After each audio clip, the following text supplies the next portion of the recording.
Good afternoon, all of you. Honorable Governor of Bihar, Sri Rajendra Arlekarji,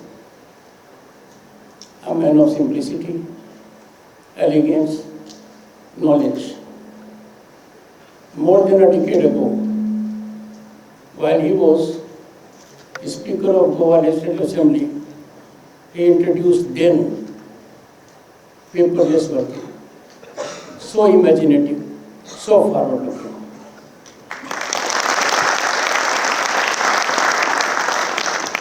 Sri Uday Kotak, Chairperson, Board of Governors, IIM, Bodh Gaya. Sri Amitabh Kant, Guest of Honor. Members of Board of Governors, Director Dr. Vinita S. R. Very tough. In last few weeks, I have had the great fortune of visiting institutes headed by women. Gujarat University, Jawaharlal Nehru University, Amitabh ji is an alumnus of that, and this place. My belief that women are more powerful than men is getting strengthened every day.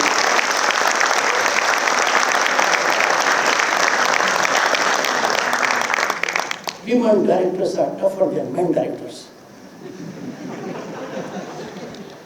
You will remember them during the course and afterwards for two different reasons. One, during the course for their being very harsh, and the one I see here, the affable personality, and when you go behind, you know the spinal strength. But after you graduate, you will be remembering them very pleasantly, that they strengthened you to that extent, tempered you like steel. Distinguished members of the faculty, any institute is known only by its faculty.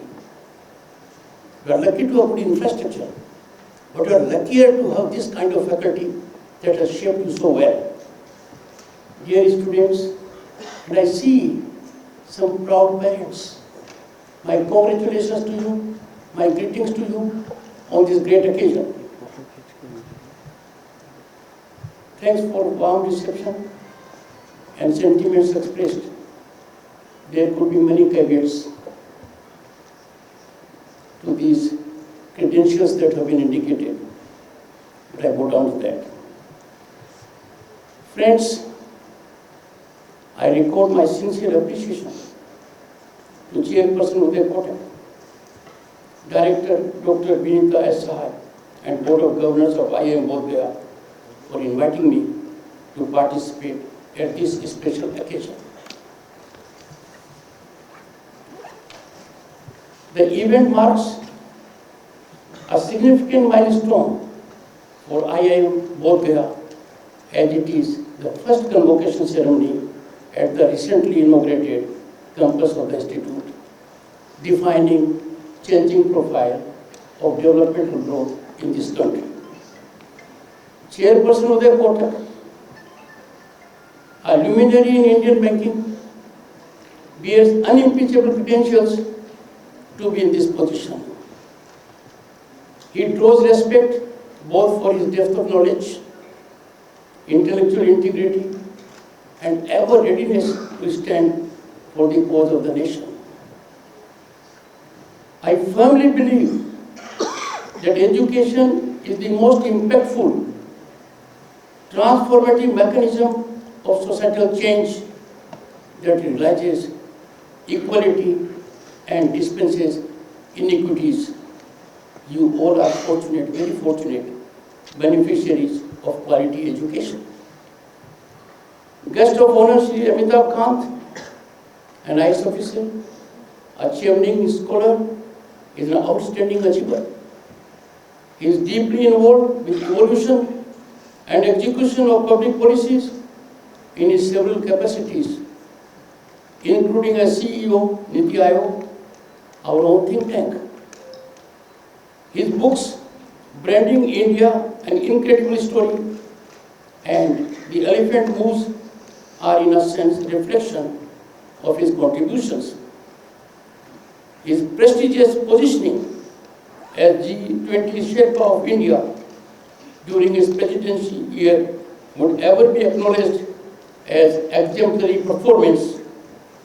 The passage was mine all through. I attended most functions of G20. The passage was mine. A mind could flow at any point of time. There were a number of outlines. The good thing is, at the end of the day, all went well. You could have sound sleep only after our term came to an end. Among other aspects, and there are many, G20 enhanced our soft diplomacy power and prowess to a very high degree. Friends, your institute is in perfect setting. Bodh Gaya, a site of spiritual importance and a land where the great Buddha attained enlightenment. No wonder this is an enlightening IIM Bodh Gaya. Bodh Gaya holds a special place in the collective consciousness of humanity. As we gather here today, let us draw inspiration from the teachings of Lord Buddha and strive to emulate his message of love and compassion in our lives. The message is more relevant now than ever before. My congratulations to the graduating students at this Bodh Convocation. I am so delighted and happy that the track record of the institute has been outstanding when it comes to placements. The director's report is very illuminating. The address of the chairperson indicated that firm foundations have been laid for this institution, and it is amongst one of the best in the country. Friends, convocation ceremony holds immense significance, a unique significance, unforgettable moment, a moment to be ever cherished. It is a moment of pride and accomplishment, not only of the graduating students, their friends, their parents, teachers and mentors who have supported and guided them throughout their journey. This moment marks a stepping stone for your entry into the wider world, a world that is filled with endless possibilities and opportunities. Friends, Bharat today is no longer a nation with just a potential for a sleeping giant. It is on the rise as never before. The rise of Bharat is unstoppable, and all this is to your great advantage. You are fortunate as an enabling governance ecosystem, stable economy with strong fundamentals, offering you a platform for unleashing your talent and energy. Perfect setting for realizing your aspirations and dreams. All of you, my young friends, are very lucky to be part of the marathon march for Viksit Bharat 2047. Some of us may not be around, but it will be gratifying for everyone that you will for sure secure at 2047 a Bharat that will be at the pinnacle of the world. Friends, a convocation address is always difficult. It is an occasion, as people normally believe, that the speaker would impart guidance, will give sage advice, or make suggestions before we step out from the ivory towers of academia to the real world outside. I would make an earnest effort to live up to your expectations in some measure. A decade or so ago, such advice or suggestions may have been scary, a nightmare. A speaker in my place a decade ago would have been worried. what to tell you. What are your prospects? Because we then had worrisomely alarming economic environment. There was fragility all around, a despondent atmosphere. But now, the contemporary situation is soothing and inviting.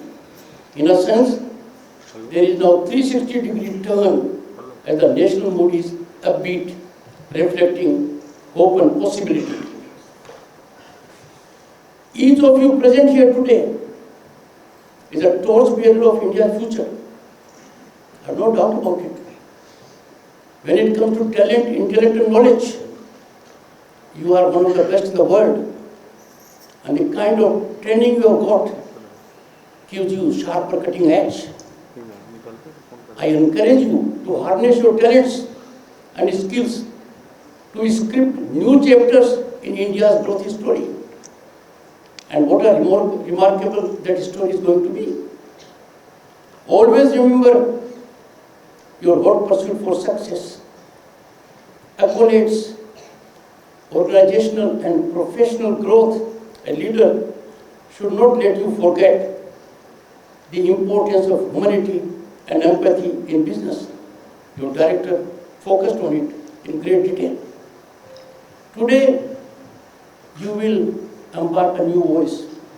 You will venture out into an industry that, unlike a decade ago, the scene a decade ago was very different. You would be losing your sleep. With this degree, you would not know where to go. But now the situation is very different. Situation is brimming with opportunity for you. The scenario is full of hope and possibility. My young friends, the national scenario couldn't be more soothing and inviting. The nation is on the rise, and economic trajectory, despite global headwinds, is continually upwards. National mood is upbeat with our surging global image. You are discerning minds. You know what it now means to be an Indian outside India.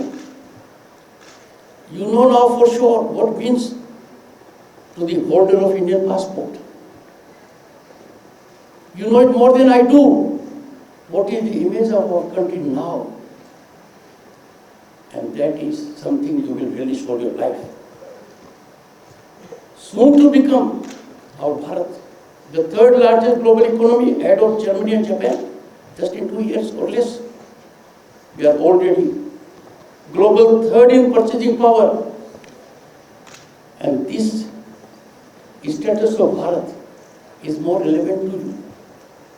You know what is the potential of purchasing power. And in this country, if we have this population, this rich human resource, this youthful component, the change has to be exponential and geometric.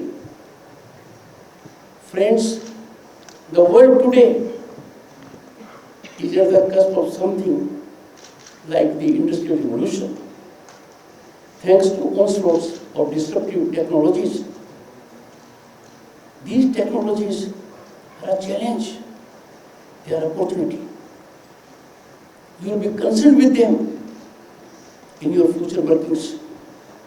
By harnessing the seamless integration of these technologies, organizations can stay competitive in the digital era and shape a future where connectivity, trust, and intelligence drive success. As a matter of fact, reflect, few years ago, this was not even a dream. We will not be in a position to think about it, imagine about it. I know it out of experience. I was a member of Parliament in 1989. I was a unionist to them. I had to suffer the pain. Our gold in solid form was airlifted to be placed to 2 banks in Switzerland to sustain our fiscal credibility. Look where we are now. This is much beyond 360 degrees. Our foreign exchange then was dwindling between $1 billion and $2 billion, and now it sees a rise of 6 to 7 billions in a week, and it is over 600 billions. As young leaders in business, trade, commerce and industry, you will have the opportunity to take charge, harness the opportunities that are beyond the obvious and create impact that has the well-being of society at heart. Happiness and satisfaction do not come with personal wealth being amassed, with physical infrastructure you are lacking. The greatest satisfaction comes when you have rewarding experience of serving your motherland, Bharat, and that I am sure you will be engaged in. Look at how far we have come as a nation. The journey was not easy. As Governor of State of West Bengal, I was leading a group of 10 governors on ease of governance. The one on the dais, Mr. Amitabh Kant, was facilitating our discourse. And we came to know the challenges he was weathering, his institution was weathering. Herculean task. One will be staggered to think about it. But look at the change that has come. Can you ever imagine 500 million people getting into banking industry? What could be more inclusive growth than this? Just imagine gas connections in every house, tap water in every house, toilet in every house, education being available everywhere. Every village has a computer center. You are lucky to have this kind of ecosystem. This allows you full play in the joints. You can play with the state bat, realize your ambitions and serve your motherland. Let me tell you, friends, just a decade ago, why go back? Our economy was one of the fragile five. The world institutions were in punishing mode for us. They used to advise us how do we handle our affairs. And what a transformation just in a decade. We marched ahead of Canada, UK and France to be the fifth largest global economy. I have no doubt at 2047 we will be at peak or very close to getting at peak. The World Bank, that used to question us earlier, gives advice, is praising us day in and day out for achieving financial inclusion. And it says what India has attained within 6 years is not otherwise attainable in 5 decades or so.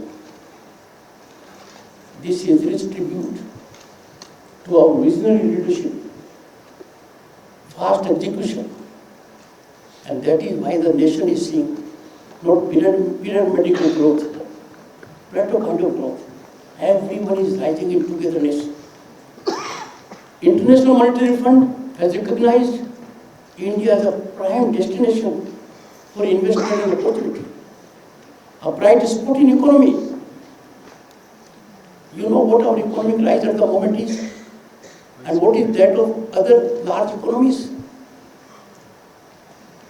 India's inclusive digital payment system, which facilitates real-time transactions, has garnered attention worldwide and is being adopted by countries like Singapore and many more. UPI I am referring to. In fact, if you go by statistics, 46% of global total real-time digital transactions now occur in this land. Adaptability, accessibility of internet is reflected in the statistics that our per capita internet consumption is more than that of China and USA taken together. Friends, in addition to its digital infrastructure, India has made remarkable strides in developing world-class physical infrastructure, thereby enhancing quality of life for its vast population of 1.4 billion. Recent notable examples you will know. Bharat Mandapam, a massive convention center, one of the top 10 in the world. We have Yashobhumi, a new parliament building, the kind of roads we have, the kind of airports we have, the kind of railway stations we have, these were beyond our dreams and contemplation decades ago. What does it reflect? It reflects that India has no resource. The genius of its human resource is unrivaled. What it needs is leadership, visionary leadership, a leadership that thinks out of the box, a leadership that has capacity to get it executed. I know for a fact, being chairman Rajya Sabha, in spite of pandemic, new parliament building came in 30 months. That was not just a building, complete infrastructure that we could hold our session there. The world is amazed and is stunned at our progress. Friends, these achievements underscore our capacity to construct such impressive structures within remarkably short time frames. Let me give you a small illustration. Chandrayaan 2, September 2022. It was to land on moon. I was Governor State of West Bengal. Along with my wife, I went to the Science City. The landing was to be little after midnight, around 2 a.m. if I'm not wrong. Chandrayaan 2 reached very close, within meters. Landing was not 100% success. How can we call it failure? We reached there, we reached quite close. The Prime Minister came from the behind to encourage the entire team. And we had Chandrayaan 3 landing on that part of the moon where no one has landed so far. International Aeronautical Society has acknowledged Shiv Shakti point on moon, which means the governance is so strong that it does not take failure, it takes success. This is a message to you, a lesson to you. Never avoid taking a jump because you think you may fail. I don't suggest you take jumps recklessly. Think about it, but fear should not deter you from trying out. That I'm sure you'll do it. Effective execution of the vision of our leadership would not have been possible. And I mark my words, it would not have been possible unless corruption was weeded out. There was a time when corruption was visible in every facet of life. A job, a contract, and opportunity you could not avail without taking recourse to those who are corrupt. Corruption was your password to getting opportunity or relief. Power corridors were infested with corrupt elements who extra legally leveraged decision making. A decade ago, we had the spectacles to see in public domain. Even ministerial berths, prerogative of those in authority, executive authority, was being considered and decided as well.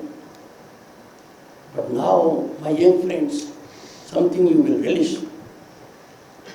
Power corridors have been duly sanitized of corrupt elements. You know it. Our future generations will not even be able to think that this kind of intense infesting of power corridors with corruption was there. Not a small achievement. You will be beneficiary of it. Across various frontiers, cutting-edge technology, including quantum computing, matters to you hugely. India is one among the few nations to be focusing on it. Our quantum computing mission already 6,000 crores have been allocated. We are working in that direction. You will be utilizing it. We are no longer waiting for technology to be given to us by someone else. We are in the big league of nations that are focusing on this. Our green hydrogen mission, enormous opportunities by 2030. You will have 6 lakh jobs and 8 lakh crore investment. That's the possibility. All these issues are before you. You will be directly concerned in exploiting such a good pitch for the benefit of the nation. And I have no doubt you will fully avail new vistas because they are gold mine. They are huge opportunities for your category, which is so well trained at this prestigious institution. Friends, if you look at the global scene, the world is in a state of flux, where change is the only constant. The disruptive technologies have entered into our life. We have to live with them. These are both opportunities and challenges. Honorable Prime Minister has indicated enough about it. But then your genius will convert these challenges into opportunities, and that will favor growth in this country. Whether it is artificial intelligence, machine learning, something that will help you enormously. For others, it may just be an expression. They may go to lexicon to understand what is blockchain, what is machine learning. But for those of you who are so trained to unleash power of these technologies for larger growth, this is a ground reality. I would urge you to willingly embrace these technologies, utilize them, get into those areas so that we help our Bharat and the world at large. Friends, in such a scenario of dynamism and volatility, your core values will be your guide, keeping anchored ever as you stride ahead. So, tighten your belt, gear up, and bring about the change you believe in. During my time, even if I believed in a change, I would be in a state of hopelessness because I would know I cannot bring it about. But now you can bring it about. I don't want to take more time on this, but look at the startups. Look at our unicorns. These have emanated from mind like you. You therefore have to think out of the box, think big, and I'm sure you will achieve. Most of you, when you go outside, you have multiple choices. You can carve out your niches in business world and other industry areas also. But remember, ethical leadership, and that is part of your oath. The directorate focused on ethical leadership. This is non-negotiable. If you compromise on ethics, then you can't be winner of the kind that the world will salute. You will be living in a silo because you have compromised ethical standards. Temptations will be amazing, like taking a shortcut. People love to take shortcuts. Even when there is a road available, they will say, why not take this shortcut? My experience tells me that this shortcut is very painful when you need. Technically speaking, a shortcut in physical terms, the shortest distance between 2 points. Am I right? But when the day of reckoning comes, it is the longest distance. Take a shortcut in law. Take a shortcut in revenue matters. And you know how people are suffering. They are suffering for two reasons. One, the country has equality before law. Rule of law is being enforced in an exemplary manner. Those who thought we are beyond reach of law, we are immune to law, how can legal process reach us? They took shortcuts. So you know how risky, how expensive, and how painful shortcuts are. Avoid them. I urge all of you to be harbingers, ambassadors in a kind of a society where you exemplify that there will be scrupulous, meticulous adherence to rule of law. This should be your guiding North Star. And trust me, sleep is fundamental to good health. When you take shortcuts, when you violate law, when you get away from ethical standards, you can never have sound sleep. You will have sleepless nights. Your health will go down. Keep that in mind. Who are before me? You are the greatest stakeholders in democracy. You are the future of this country. You have to script history for this country. You have to lead the marathon march. And to you, therefore, I appeal, make it a habit, you the discerning minds, that you will always stand for the nation. Always taking nation always first. You can never compromise on that. There are, unfortunately, certain categories of people who find it indigestible that India is progressing. Some of them are informed minds. You respect them. Don't respect them because they held a position of power. I am referring to the economic world. One may have been economic advisor to Government of India or governor of a bank.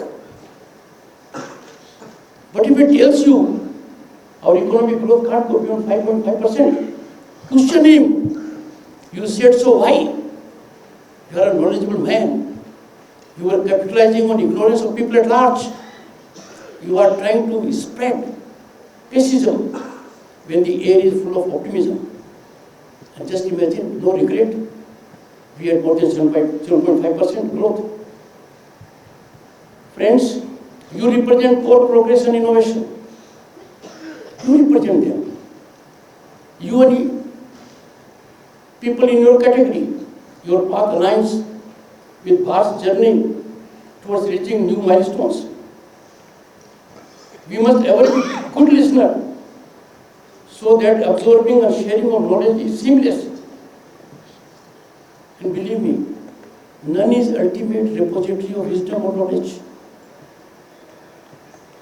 We suffered a system in our country where iconic status was accorded on parameters that are baffling. No longer. Just look to the Padma Awards. There was a time when event management patronage was a passage to Padma Awards. No longer. They are now given to deserving people. That being the situation, you have to go beyond the normal course. If you entertain an idea that with this degree of learning comes to an end, trust me, nothing can be more wrong conclusion than this. Learning is lifelong, and if you learn lifelong, you remain in fit health, mental, physical, spiritual, to serve the nation. One thing I find and which is very disturbing, people don't want to listen to other point of view. They want to reject the other point of view for drop of a hat. Now what can be more painful and challenge to logic and rationality that we don't even want to consider the other point of view. There is no compulsion to agree to the other point of view. And trust me, my own experience tells me, more often than not, the other point of view is the correct point of view. If you attended seminars, you would have some illustrious person addressing the seminar. But in interactive session, you would find the one whom you do not know, who according to you has no identity, makes a brilliant point. Each of you is epicenter of making brilliant point and catalyzing big change. I am reminded of a cartoon where the boss was with the core team. I love that cartoon. It defines most of us. The cartoon said, I quote, written there, I am looking for people who have a mind of their own, And what it says further, I am looking for people who have a mind of their own and think my way. Never barter your wisdom and point of view. Make your point known. Even if it is not accepted, there will be a time when someone superior to you will tell you, oh, how I wish I could go by your point of view. You turned out to be wrong. So always go in that direction. Friends, in your future positioning in normal course, there will be compulsive interaction. You have to interact. You will have access to structured platforms and associations. Let me tell you a small secret. When my team finds I am overstepping time limit, they bring a glass of water. But then this will not deter me here. When this interaction takes place, business, trade, commerce, industry, you've been guiding. Whatever be your slot, you can't be head of an organization at this age. Because at your age, the head was at your place. So you know where you are going. So make that point known to one and all. My suggestion is that there can be significant positive contribution to our foreign exchange reserves, generation of employment opportunities, and nurturing of entrepreneurship if we become vocal for local and Swadeshi is promoted. This has a huge feature, let me tell you. In a sense, I am persuading you to believe and promote economic nationalism, a facet of nationalism. Just imagine there is massive drain out of foreign exchange because we are importing our debris. What are we importing? Kites, toys, curtains, furniture, furnishings, and the like. We are mostly importing something is available in this country. And look at the damage we do to the fabric of this nation. On one hand, our precious foreign exchange is drained out. On the other hand, we are snatching work from the hands of our people. They would be employed if they were to make these items here. And three, we are blunting, impeding growth of entrepreneurship. Now you are well positioned to neutralize it. If you make it a mission and passion to promote economic nationalism, inculcate this spirit, that will take us a long way on all these 3 points. Friends, there is another worrisome aspect, and that is reckless export of raw materials. Some people have natural resources at their disposal. There was a time before leases. If you go to a port in Goa, you will know it, iron ore being exported. Now what are we doing? We are exporting our raw material. Now the man who controls that natural resource is making money. He says, why should I make an extra effort? I am making quick buck. I don't have to do anything. But what we are losing is, usually, we must add value to raw material and real-time value before we export it. If we export raw material, we are condemning ourselves that we are not in a position to add value to it. Fact is, we are in a position. And the moment you engage into value addition, you will find rewarding results both on the point of foreign exchange, employment, and entrepreneurship growth. And this value addition has to take place in several ways. I remember my days as Governor of State of West Bengal, Darjeeling in Road 14. Hardly value addition taking place. We must engage into these activities. You all are competent, enabled in every respect by training also to achieve these big ticket accomplishments. My young friends, Always remember, no economic gain, howsoever bountiful it may be, can be entertained by compromising our economic nationalism. We must make it a habit, a national habit. This is imperative for nation's prosperity, also for sovereignty. Because if our security environment has to be looked around, the conventional days are gone. If your economy is powerful, you are strong. Your soft diplomacy gets cutting edge because your human resource is active in various fields. The human resource is fully unleashing the power and prowess of digital infrastructure and disruptive technologies.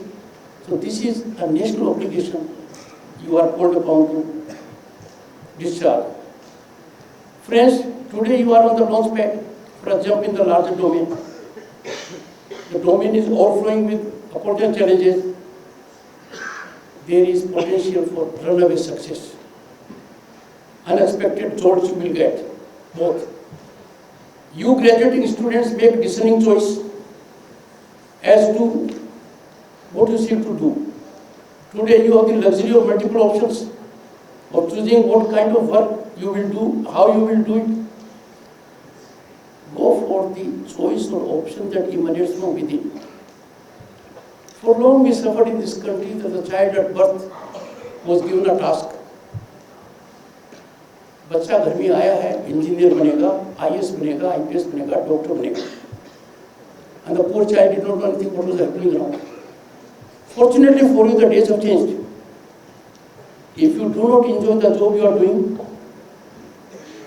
if you do not feel you are a productive, contributing member of society, then rapid promotion, your renown is of no help.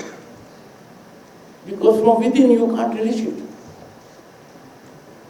If you do not like going to work every day, the fact that you are being chauffeured in a limousine, you will have a world-class office, is immaterial.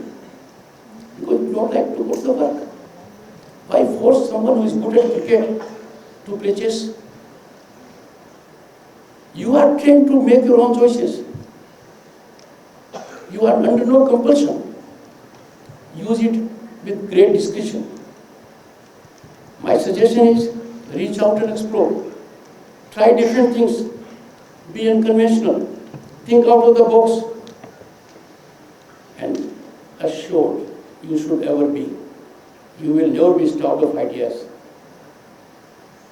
There are ample avenues for creation of employment than just being unemployed. It's your job. I have seen around and the number is multiplying day in and day out. People in bureaucracy are leaving their job to do unconventional things, including selling vegetables and milk, serving the society, showing way to many others. Great idea. You have to do it. There is a tendency in the youth. It was during my days also. So certainly during your days also. We will be happy if we achieve a lot. We want fame and fortune as rapidly as possible. In the process, we get robotized. Our human approach gets blunted. Our human face disappears. A robot is of no use. When a man becomes a robot, the man has to use robot, not himself or herself get robotized. Friends, those of you who have taken to literature at one point of time or otherwise know, don't fall prey to Shakespearean Hamlet syndrome of to be or not to be. This instance, more often than not, is a complete recipe for failure. When you get into this syndrome, you fear failure. You don't try. My experience has been that if you have a brilliant idea, please get it executed. You owe it to yourself, you owe it to the society. One of the finest men in our country at the moment is before you, Chairman of the Quota. Journey of your chairperson of the Quota. Friends, journey of your chairperson of the Quota can be a case study on this point. He made such a choice, and from my perspective, a difficult one in early 1980. Imagine the situation then. Then India was a closed economy and not a shade of economic growth and prosperity we see today. Far from it. In that challenging environment, daunting scenario, ignoring a lucrative job, he had the option to go to a multinational. Then a very pride of, let's say, assignment. He took his own call, and look at, he makes all of us proud. Wherever we go, we hear only one thing. Not only it is IIM Bodh Gaya that his services were acquisition. His services were acquisition on account of his spinal strength in banking world for an institution that was virtually sinking. If I'm not wrong, he was out of the country to get that call. And all he said was, I am at the disposal of the nation. Some of you will have the occasion to think, decades later on, if we had grappled with the opportunity of unleashing favorably disruptive technologies, we would have been at a different place. Because we slightly deterred. We thought it may not be manageable. We may not be able to grasp it fully. You can do it. While the Kotak at that time must have had tough time in deciding. Nothing could be tougher. It is as tough as to decide your soulmate. Mine is on the Dhankhar. Yet he did. Now, you are far more luckier than Uday. Because the system around you, the ecosystem around you is affirmative, wholesome, promotional, gives you confidence from outside. So please, take your own decisions. Friends, in conclusion, what I can say is, I see everyone is very happy when I say in conclusion. But let me tell you as a lawyer, when we say in conclusion, we say it several times. But here I am going to say only once. In conclusion, you are embarking on a most exciting, interesting journey in a country that is home to 1/6 of humanity, a country whose economy is on the rise, the mood is upbeat. The world out there is fiercely competitive. You will have challenges, you will have jobs, but you will not be shaken because you have been tempered here like a steel to withstand all challenges. I have no doubt if you be firm on your course, you for sure will meet only one end, success. A success that will be gratifying for you, satisfying for the society, and a proud moment for the nation. Friends, I have full faith in the capabilities and potential as students of IIM Bodh Gaya, the enlightening IIM, situated rightly at the epicenter of enlightenment. You can deliver, you only have to do. Remember, one of the shoe companies has a tagline. You remember that? Just do it. Together, let us work towards a Bharat that is not just developed, but also compassionate and inclusive, reflecting our civilization ethos. I know it has been very tough for me to address you in the presence of my very talented wife, Dr. Dhankhar. Thank you so much.